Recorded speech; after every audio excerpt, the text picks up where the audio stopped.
is there a fine line around vulnerability? Or do you think, like, how vulnerable should a leader get around sharing? Yeah, it's a good question. So in the book, we sort of define vulnerability as being ready to openly and authentically share personal emotions and experiences, like really bringing yourself into the conversations. But we also define it as looking for opportunities to admit your uncertainty and ask for help and take thoughtful risks. So if that's the definition of vulnerability, I think the answer to your question is it differs by your audience. Yeah. So if it's your team, your direct reports, my advice and Graham's advice would be to be unbelievably vulnerable.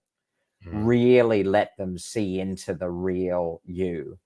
If it's to the broader set of leaders, you might ratchet that back 25, 30%, but they need to see it as well because they actually see less of you. So in some ways, giving them the chance to dial into that is really powerful. When it comes to your board, your governance, it's really up to you and the relationship that you have with them. Most of the executives I work with probably dial it back at about 50% when they're talking to their board members or others.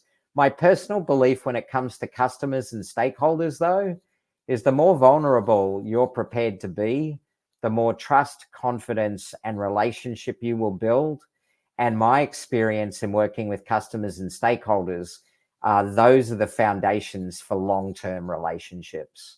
So, I think in this turbulent world we live in, go further than you ever imagined, and that's probably about the right amount.